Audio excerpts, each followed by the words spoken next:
GM, everyone. How are you doing, Nounish Prof?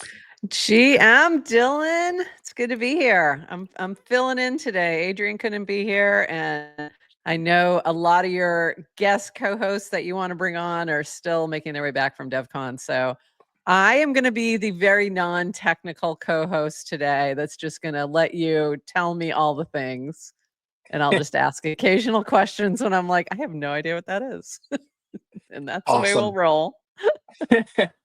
Nice. Well, I'm happy to have you here. Great to be able to chat through stuff. I think, as we were saying pre-show, there's a lot to go over, a lot going on in the developer ecosystem. So even if folks are coming back, I think hopefully some folks will be able to tune in or listen to the recording and kind of just get our reaction or be able to take in their own reaction to everything that's going on.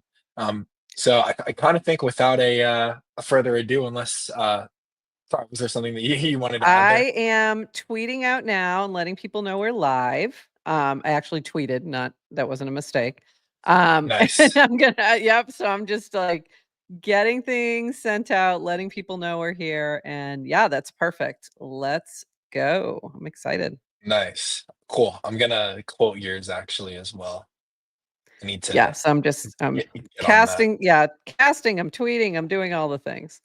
Yeah. Yeah, so we can I think this is the get as many people in here as possible. Already got a good crew, so let's roll and I'll cast things out while you're getting going. Amazing. awesome. Sounds great. GM for everyone who is already here joining. I'll get the screen share up. And I'm sure, as always, kind of like new links will come up throughout the process, or through us talking through the comments. But there is one that is kind of, I think, unavoidable that came up yesterday on the timeline. Sparked a lot of conversations externally, on the platform, in direct casts, etc. But I started really with this cast from David DF, and I will just read the whole thing, give everyone some time to digest it. There are many different angles we can take this in, and I don't want to like be too argumentative, I guess. I understand why people bring up their own reasonings or opinions on Farcaster, and this point of the segment isn't one argument is fully wrong, one argument is fully right, or bashing a certain type of person. I kind of just want to like bring it up because there's a pretty big conversation around it. I love this because I saw this yesterday and I was like, "Ooh, I hope Dylan talks about this because this is a little or not it was it yesterday or today."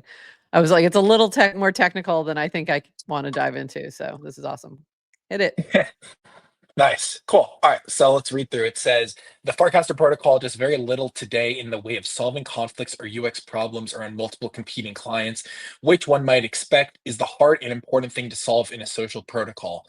Farcaster is being controlled and governed by the 99% client Warpcast, repeatedly making choices that limit the ability of alternate clients to build and compete, signing with Farcaster messaging channels.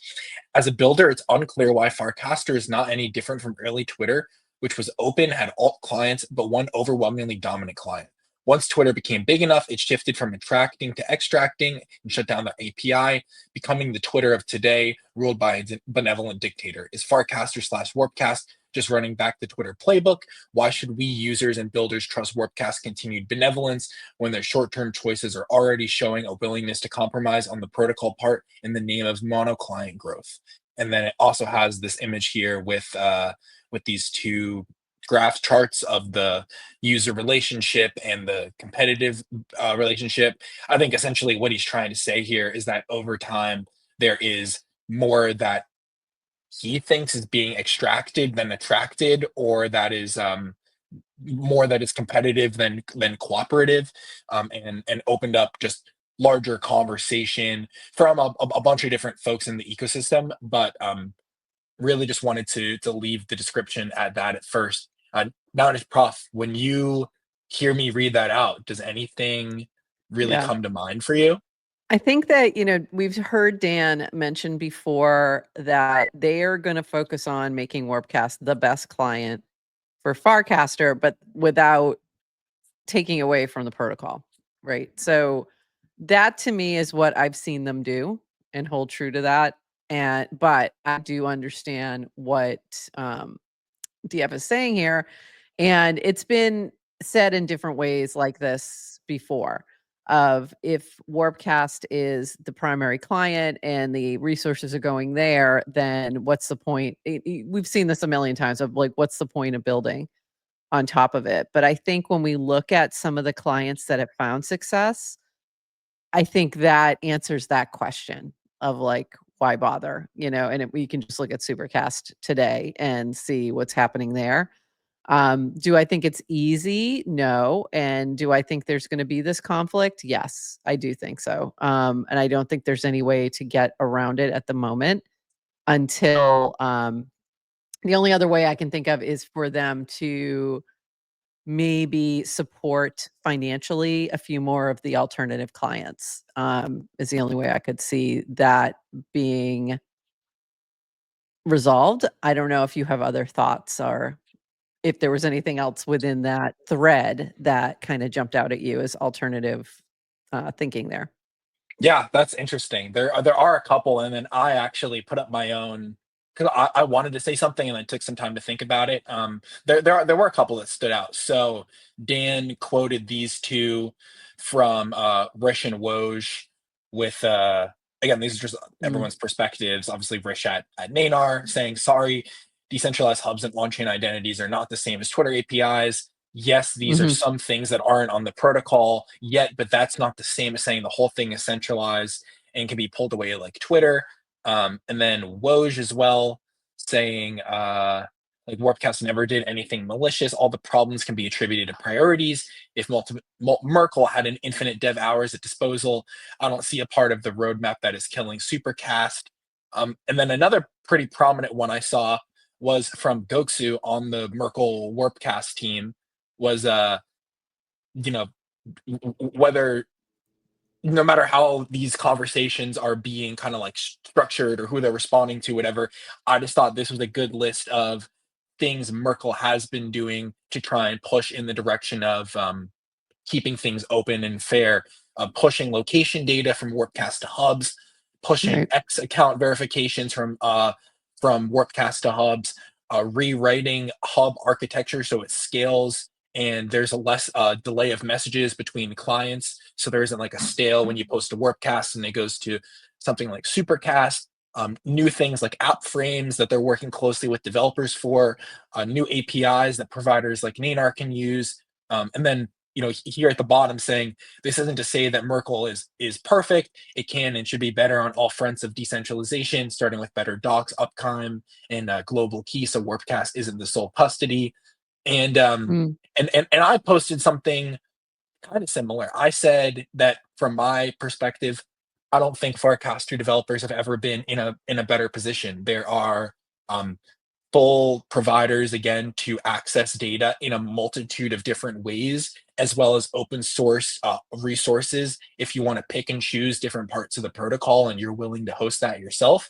um, Even though there are some of those issues, Merkle does seem like they're doing it in a very benevolent way and working with mhm. other developers. The Legos are coming together. Crypto is in an amazing spot where 2025 is poised to be a big year. And Yep. so I think the overarching conversation is about like how much is kept internal versus how much is decentralized or how much is, you know, open source. From my perspective, again, like through some of these casts, I think Merkel has done a great job of keeping their priorities open, not trying to hold particular data or feature just because it's a moat. Even from the beginning when I joined Farcaster in 2022 and there were no hubs, there was just like this single Right. API that you could use. People were having these questions then, and early on I learned this kind of like Yep. product led development of keeping things more in the product, really being able to iterate on it until you get fully decentralized. And again, do we want a lot of this even more decentralized, even more programmable? 1,000%.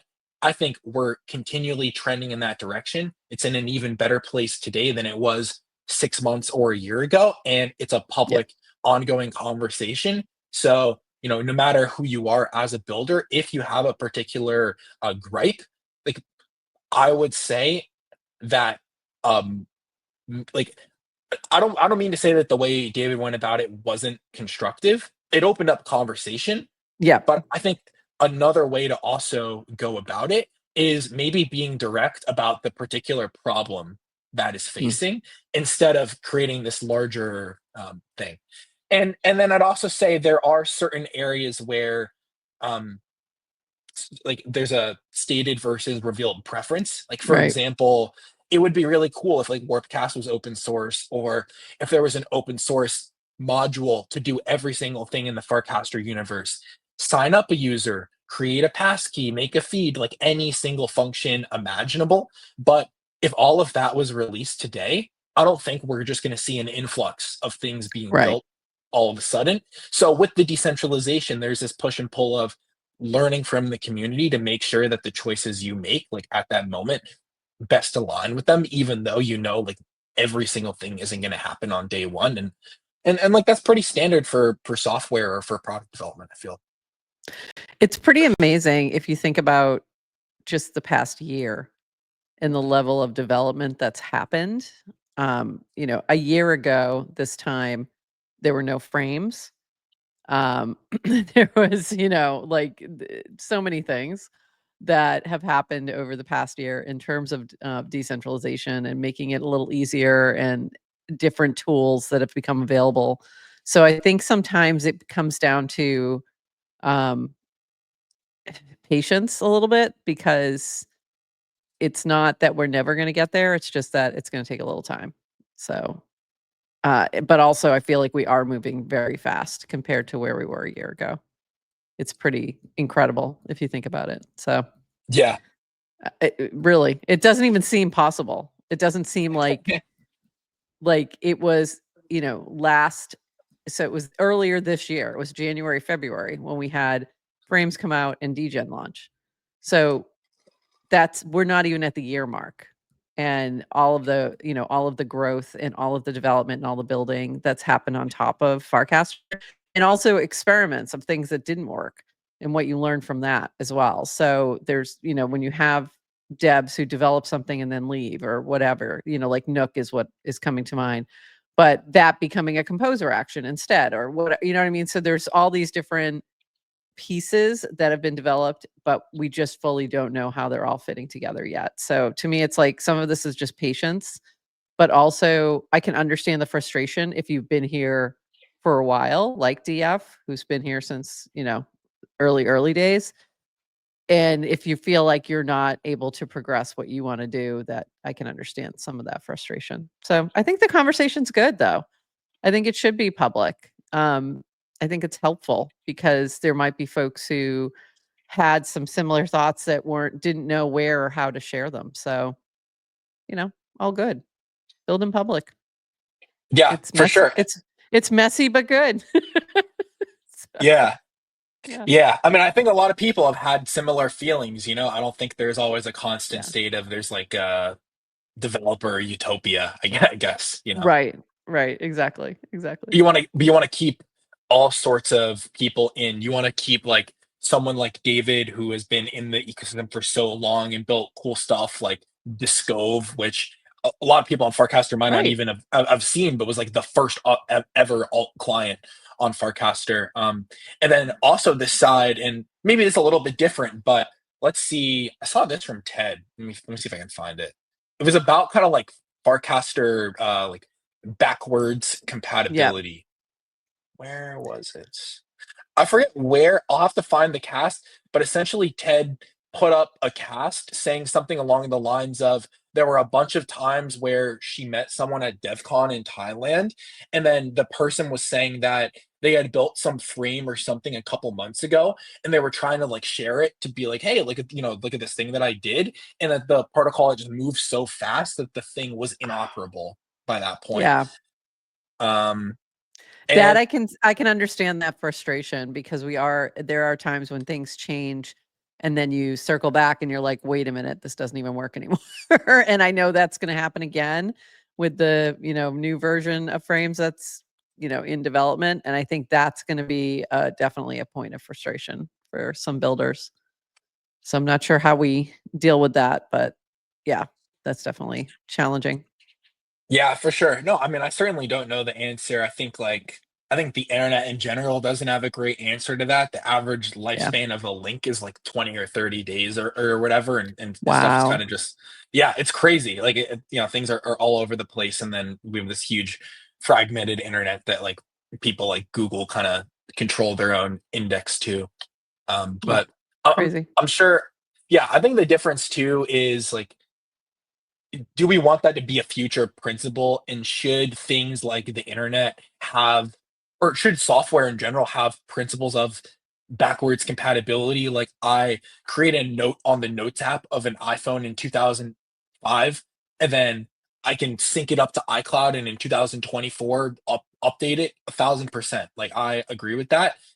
But back to the product led thinking, especially with Farcaster being like so relatively small, if you think in the scale of like Yeah. large Twitter platform, then I think it is okay to compromise for development over long-term stability when the long-term stability isn't yet for something that you have like the conviction on if it can with held Right. like being out there long term, I so mean, we're still a lot in the experimentation phase of trying to figure yeah. out what works. So I know that from the Warpcast team side, from Merkel's side, they really want when before they're putting something on the protocol level, they want to make sure it's well tested at the client level. It seems like at the Warpcast level. So and making sure that it is in the iteration that they want on a longer time frame. I'm thinking like channels is a good example of that. There was this move of like, we're going to decentralize channels. And then it was like, well, wait a minute. Let's figure out some things first and before we do that. And I think that's a good approach to development in terms of figuring out what works before you throw it everywhere. Yeah, I Yeah. mean, not even in a scolding way, but I don't even think the majority of people on Warpcast would say that channels as a UX are even solved in a Mm-mm. centralized manner. So I Agree. think they're Yeah. That's what totally yeah, totally. Yeah. So we can't really move forward until we get that sorted. So yeah, agree. for sure. Cool. All right, let's see what's next. Oh, okay. Speaking of channels, I don't know if you've seen this, but Twitter X, I'll just call it X. X did something I think is pretty neat. They made this thing called a portal, and we can just check it out. So when you click in here, and maybe you've seen that there are I also haven't seen these like this. okay, nice. So maybe you've Yeah. also seen there are these communities. Let me see if I can All find right. one. I've seen the communities and I've used that Okay, a while ago, but cool. it never really took off. It was weird, but I Yeah. haven't seen anything like portals. I'm not sure what that is. Got it. So yeah, So, with the okay. community, this is kind of like, I guess for frame of reference, this is the community thing. It's kind of looks like a channel, honestly. Yep. It has a little about page, media, top, latest. But then this portal thing was created for the NFL, and it has a similar type of navigation layout, except now it has a dynamic schedule page where it has every Oh, week of the NFL schedule, and you can click in and see the particular games. You can go to the standings, you can go to stats, and it will actually show you the X profile for a particular user on the oh, stat that's page. cool. So like very interactive and built in, and this doesn't look like an iframe or anything whatsoever. It looks like they use the whatever X design system they have and custom built out like a new experience fully within X for this. It almost feels like a little mini website, but just everything, yeah, within X. So, Yeah. interesting. So Yeah, I haven't seen if this. yeah, so if you're a Interesting. user and want to check it out, if you go to Explore, they're like highlighting it right here on the Explore page, NFL portal. I'm sure if you search it up. But as soon as I saw this, the first thing that came to mind is this is the exact direction that I would want channel home pages to move into, where Yeah. I'm not opening a mini app, but in a client, maybe Warpcast does something like this where in Telegram mini apps, for example, Telegram offers a set of UI components for developers so they can use the themed button and text and all of that. And you have a very slim like spacing, whatever, but you're in Telegram, you're not like on another platform. That kind of like really native interaction, I think would be cool for channels. The road to getting there is obviously a little bit tougher, but I think that even with an idea like this, there's enough already there for someone to build out some sort of proof of concept that even if it lives outside of Warpcast, if your proof of concept gets enough traction or you do it well enough, that might, catch Dan's eye. I think that kind of thing definitely would drive more traffic directly to the channel rather than I just see what you're casting because I'm in that channel, or I see the notification in my notifications in the channel tab. Like this to me is the next step of it of a channel being a standalone place where somebody can go for that particular brand or whatever community. Um, I think that's exciting and interesting. So yeah, I agree. Like pinning right now we have one place we can pin and we have like one link now, which is I mean it's helpful. Those are things that we've had the pin for a while, but we didn't have the link for a while. So I mean until recently. So I think there's things that are happening in that direction, but I love that like if I had a couple other little tabs right there where I could highlight a few other things, that would be super helpful. So Yeah, for love that. sure. Yeah. I think Great idea. also like if you're a builder and you say, "Hey, well, why would I build this right now if like I'm kind of locked in? Like if the end goal is to have it in Warpcast, why would I build it right now?" Well, here's my pitch to you, builder. No one's done this right now. If you Yeah. really build something in a couple days that is compelling enough, what if like Nounish Prof, you just mentioned that there are the channel links.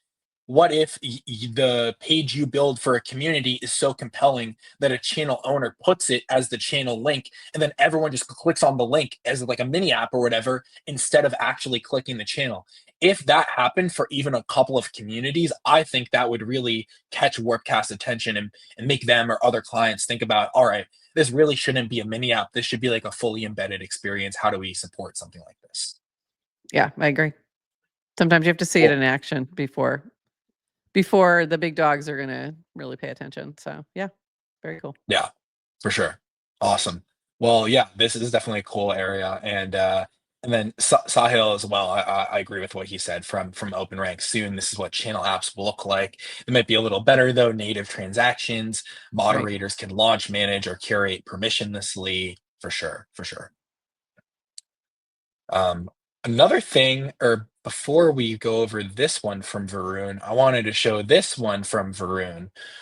Developers, this is for you. On a developer show, these are the sort of things I want to make sure that we highlight, all of the opportunities, ways for you to really stay in tune Yeah. with, how you can participate in grants, developer programs, etc. So this is one, and highly encouraged because Merkle does not do many of these. So Warpcast is giving out $50,000 in retro grants to apps and developer tools on Farcaster.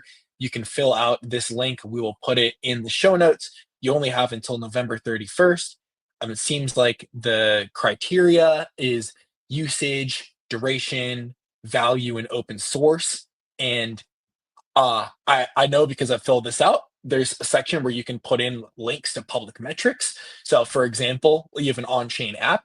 That on-chain app has a Dune dashboard where you can view the how many people use it. Showing those metrics or really the value, duration value.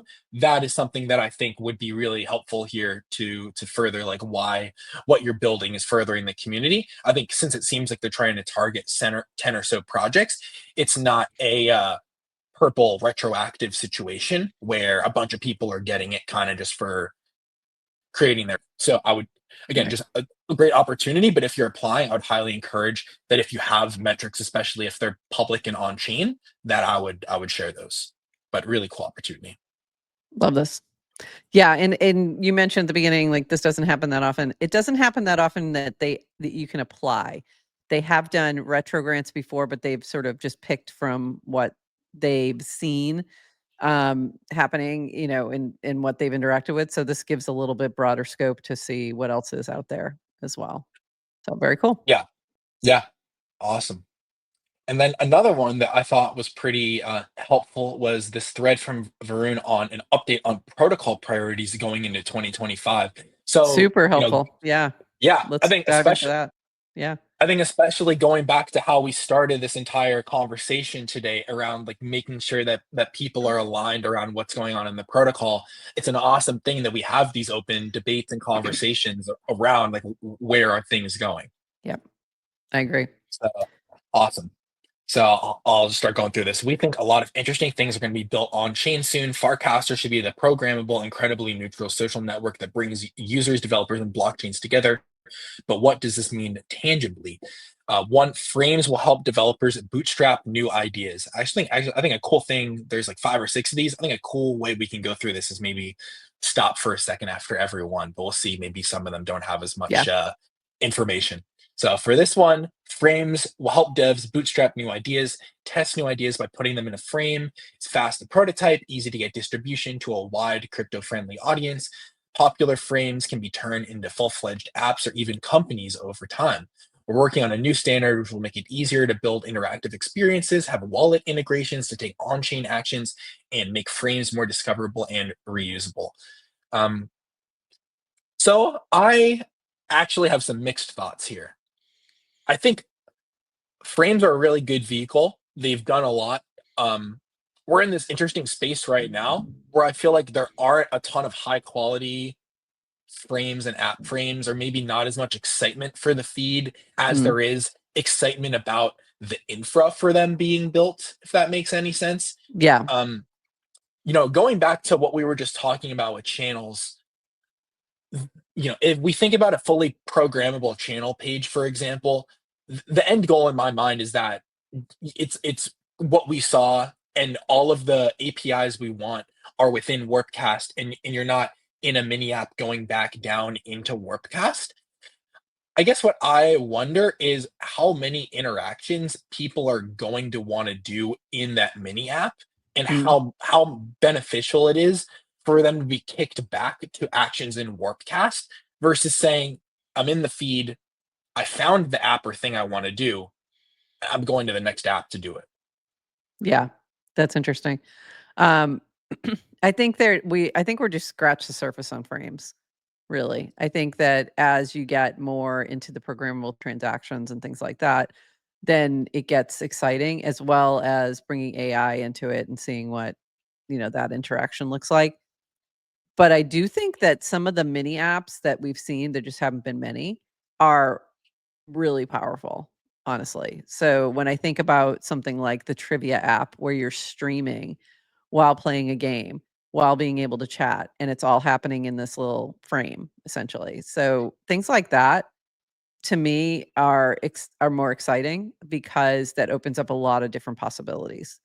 But that's just gonna take time to see more of those ideas come to life. And I think the infra, like to your point, the excitement over the infra is it's where it has to start, right? Because if you can't, you need the foundation so you can build on top of it. So, yeah, I think this is a good priority though for we've already seen the what, excitement that it can bring and what can happen. So now it's like, okay, now take it to the next level. So, yeah, I think it's exciting.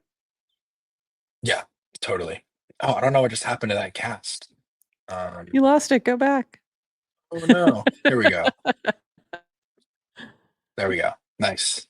But yes, no, I agree there. I think we're still really early into frames. I think like the anecdote about maybe early in frames is like just because of how much more time there is to build them, how much more time there is for the spec to grow.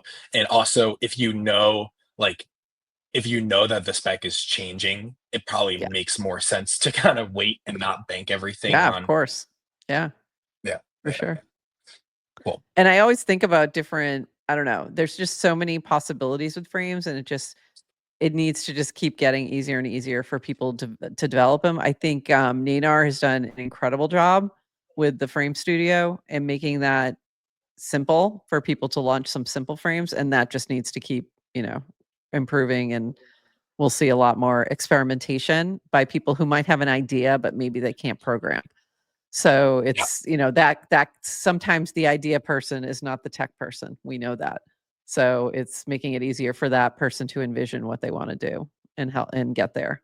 So Yeah, it's I also wonder what, if any, role AI plays in it. Like this is, I don't even know if this is in my show notes, but one thing that I saw from the other day is Anthropic that makes Claude. yeah. They have this thing now where you can just get a .text file with all of their docs in it, And Ooh, this is really cool because that's then nice. you can just copy paste it into like an LLM to be able to ask questions over it. And the reason I bring it up is I wonder if this sort of AIification from the developer experience is going to happen more in the Farcaster world, because over the past couple months and over the next couple months, AI has gotten so much better, is going to continue to get even better. Mhm. And that is going to help out developers immensely. Like I saw Adrian is using I was AI to just gonna build some, say that. Yeah, yeah. yeah. And I even have a friend, Zach Davidson, who's using like AI fully to or partially to create the Farcaster marketplace that he's using, Oh, which is like cool. a really cool tool. So I think like there's so many different ways and like so many different types of people across the stack uh that can benefit it, and that will just like help so much with building all this sort of stuff as well. Yeah, totally agree. Yeah, it's been really interesting chatting with Adrienne about what she's working on an AI bot that'll be trained on the GM Farcaster 101 and it so to allow like new folks to ask a question and get an answer about, either the basics of Farcaster or memes or whatever they're seeing. And she's using different AI to help with the coding, and that has been fascinating to see. So yeah, so much happening. It's crazy. Yeah, for real. Cool. The next one, so we just did frame. Next one is the snap chain. The snap chain will make it easier to build apps and infra. Apps are falling out of sync with each other as the network is getting bigger. I think we're at 100 or something gigabytes now, or maybe even 200 something Yeah. if you measure like the total size of the network. Problem for infra providers as well as apps. Snapchain solves this by eliminating errors, creating a path to reaching 10x scale, or roughly 5,000 transactions per second.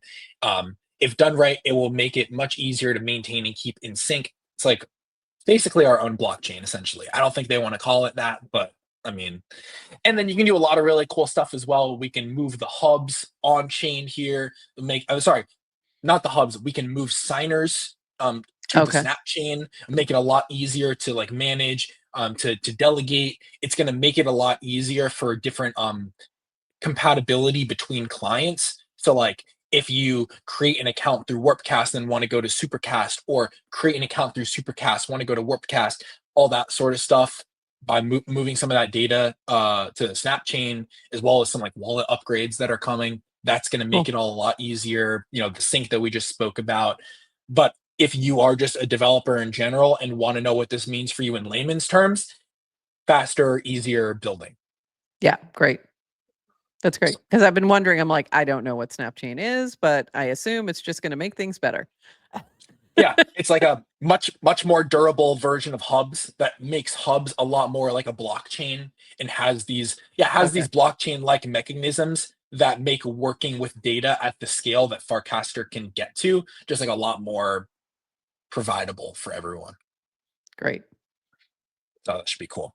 And if you want to follow along, let's see, they have a V0 implementation right here, Snapchain V0, 14 hours ago. So if you want to check out, looks like they're trying to get something done in Q1 of 2025. But if you want to just see what they're up to here, it looks like they are writing this in Rust, which is pretty fast and performant. Cool. Cool. So the third one here is smart wallet support for Farcaster accounts, like kind of related to what I was saying about like wallet upgrades helping with some of the stuff as well. Smart wallets with passkeys will make crypto much easier to use. We expect that most on-chain accounts will use a smart contract standard soon. Farcaster standards for authenticating and connecting must be updated to work in a world where the app does not have access to the wallet's seed phrase, and the wallet and social app may not always be connected to each other. Design on this will start soon. This one in particular is one of the really helpful ones. So where Varun is saying where the app does not have access to the wallet's seed phrase, the wallet aren't always connected to each other. I think these are some of these examples where you'll have kind of like tiered permission systems, or one client trying to do something on another client, but it doesn't have the permission because the like original wallet of the first client is the delegator of that action. Uh, Moving a lot of that to some of these new standards like smart wallets, as well as some of the new EIPs that are yet to have Mm, been yeah, standardized yet, but could in 2025 is going to make a lot of that simpler. that's really interesting. I think that's gonna make it so much easier too for newbies who are coming in. Like every time we sort of abstract away a little bit, like I have 2 thoughts on that. Like I think it makes it a lot easier. Like the easier we can make it, the better for new folks to jump on. But also I get a little concerned that when we make it too easy, we kind of forget about some of the risks involved in that. And that's the only thing I get a little concerned on. So I'm glad that what I'm teaching my students is on sort of the old school, like here's a wallet, here's a seed phrase so that they know these things happen in the background with something like an abstracted wallet, like or a smart wallet. So, yeah, but I do think that if we want to scale, smart wallets are definitely the direction to go for sure. Yeah, I think there is a level of user education that needs to happen. I think what will happen as well is hopefully these upgrades bring us closer to the type of permissioning we want. And so that in and of itself, like not only should make it a little bit easier to explain, but makes it more desirable. I would like to Mm, think at least. yeah, for sure. Yeah. But it is still helpful to know like this is what's powering it, not just like there's some big box in the sky and just trust it. Like, you know, Yeah. yeah, cool. All right. So the fourth one, I think these are the last two maybe. Fourth is better standards for developers. Bias towards moving in quickly in search of growth, but Farcaster needs to be a place where serious developers are willing to dedicate time and energy. So they're going to make sure that they're thorough about changes, fewer breaking changes, shipping documentation. I think on most of those, they've been great. I think the documentation front is the one where I've always said it could be better in some regards, but I think especially over the past couple months, they've tried to do a better job of organizing everything. And I do think a lot of it is really just about like organizing and keeping it up to date. I think if you were to Mm. actually create one single index of every single doc and Notion page that Warpcast has created. There's probably like hundreds at this point, but it's just like, how do you keep all of that organized and up to date?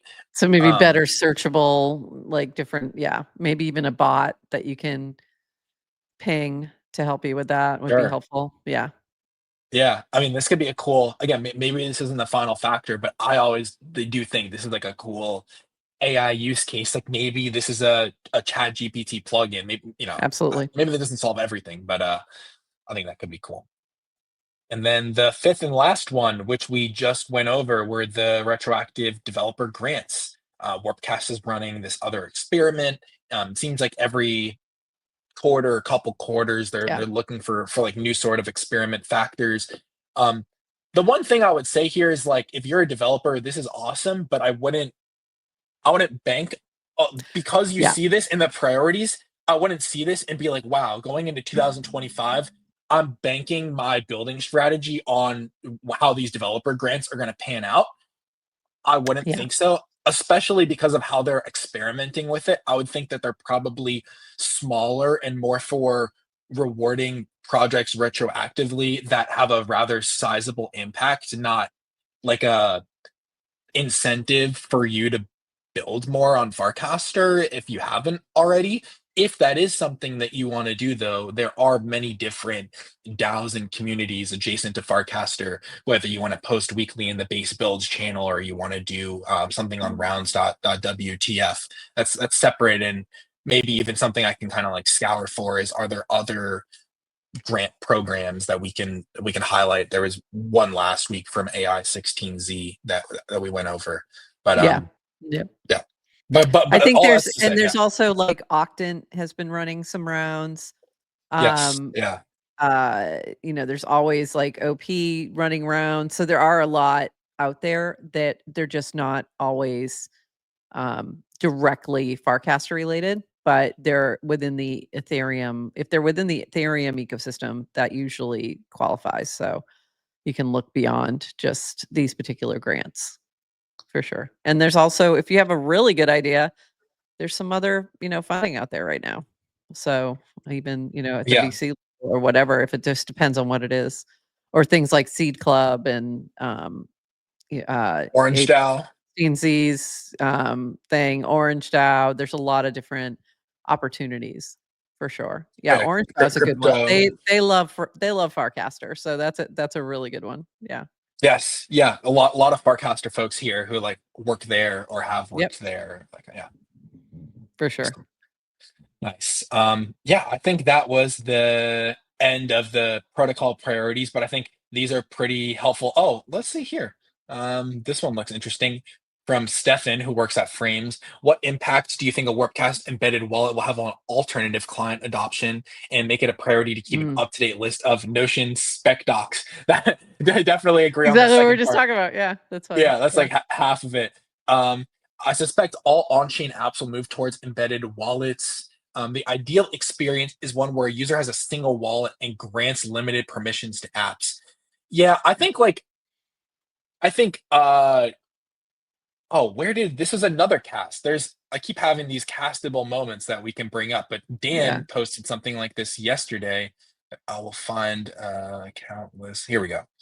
So Dan posted, the wallet is not where identity will live in crypto, will be higher up the stack. And identity will have many wallets. There will also be multiple identities, both public and then ZK. So Yeah.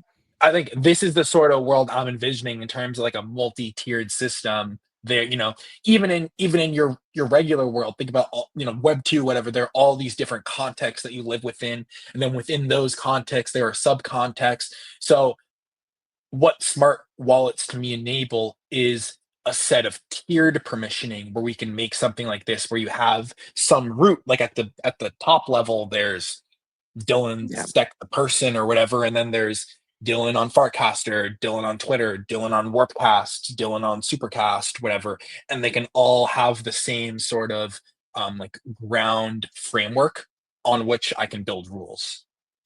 It's kind of like liquid delegation. So within the DAO ecosystem, within nouns anyway, we had a moment where we were experimenting with that, meaning you keep your votes for voting on proposals, but you delegate to somebody else to vote on prop house when we had prop house.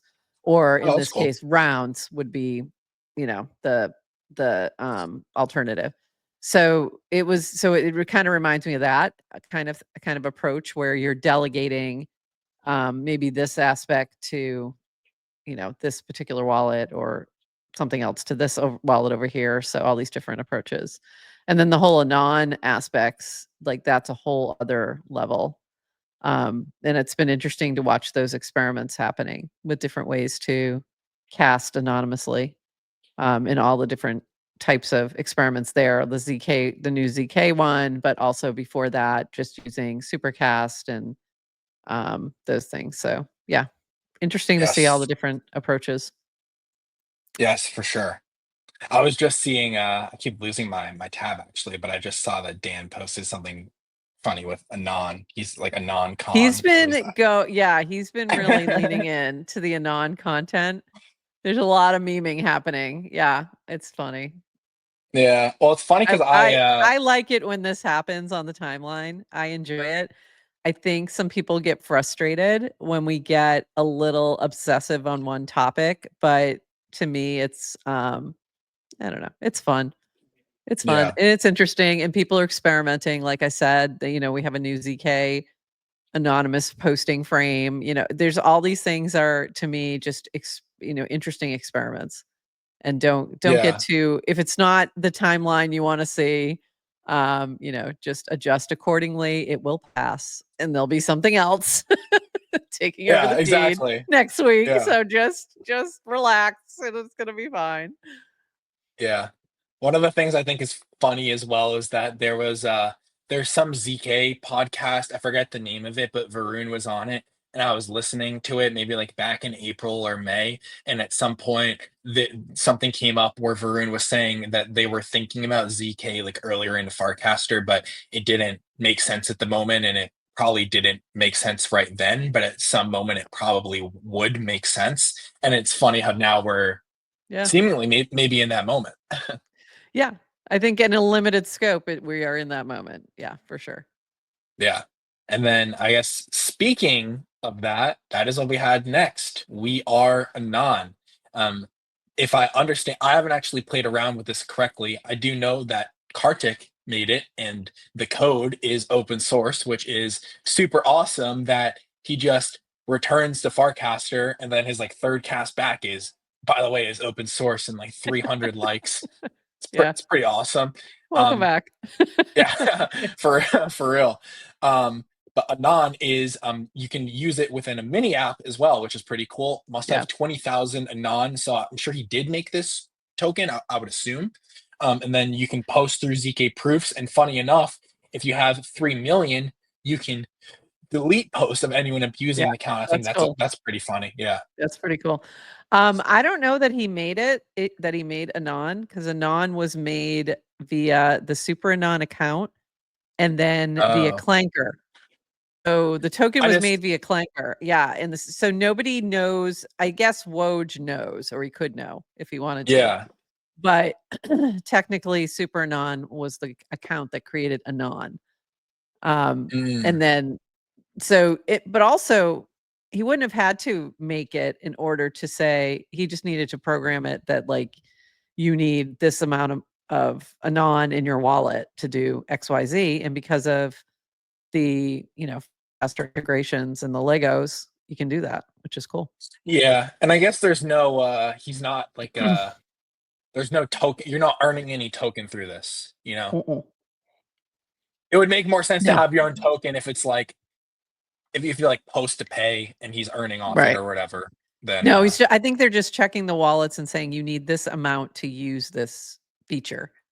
And you need this amount if you want to delete one, which I think is really interesting. I think that's an interesting experiment for yeah, sure. it's also yeah, it's funny how much more the delete is as well. Yeah. There's like I wonder who's gonna make the leaderboard next to track all Yeah. the wallets that have over 3 million or whatever. Yeah. Oh, I'm sure it's out there. Yeah, I'm I'm sure sure. it's out there. Yeah. But yes, this was a really cool one. Again, if you want to check it out, you should definitely just go to Kartik's page, Sloke on Farcaster. Um, but I know I you called him believe Kartik, and I'm like, Kartik. I'm like, oh, Sloke. Kartik, Yeah. Sloke. Yeah, Oh, I yeah, know. It's sometimes you know the name, sometimes you know the handle. It's funny. yes, yeah. But I believe that brings us to the end of our content. There is one thing I wanted to call out is I believe the developer call. So the developer call was last week. I don't think it is happening next week because next week Thursday is Thanksgiving in the Yep. US. So if you're a developer, I haven't heard anything. There's a slight chance maybe it would happen this Thursday, so they do it before the holiday. If not, they'll probably delay it to the Thursday after. Um, just definitely like keep your That would ears make open for that. yeah. Yeah, I would say either way, just keep your ears open. By the way, on your screen, why aren't you following Oxbid? You need to be following Oxbid. I'm just saying. Where? Oh, Right right here. there. She's the founder of Bolide. So Oh, you want okay, to be following awesome. her. Yeah. Very cool. I definitely will. Nice.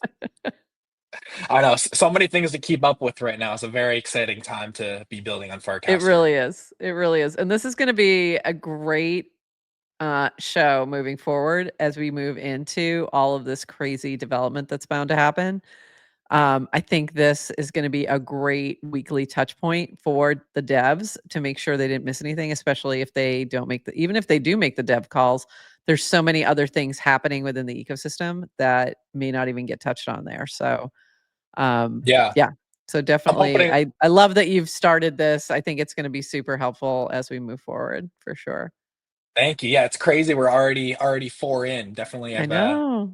very long way to go. But I think it'll also be cool to see what other trends emerge that I can have like particular deep dives or episodes on like if another frame like moment happens, for example, those sort of things I certainly want Yeah. to be able to like move really quickly on to just respond to what do developers find most helpful. Or let's say something like that happens, like what if it happens a day or two before the podcast and then I get on the Right. podcast live and it's like, hey, here's what it is and here's how we can start building on it together or whatever. Like, yeah, just figuring out what those moments are that are going to be helpful. But it's already been a lot of fun to just be able Yeah. to I mean, cover you could everything so even be far. building live. Yeah, you could even be building things live or whatever. Yeah, your call. So this is fun. Awesome. All Nice. right. Well, I appreciate you joining me. Thank you so much, everyone, for listening in, and we hope that you have a great rest of your Tuesday or whatever day, wherever you're listening in from. Awesome. Bye, everybody. All Bye-bye. right. Bye. Bye.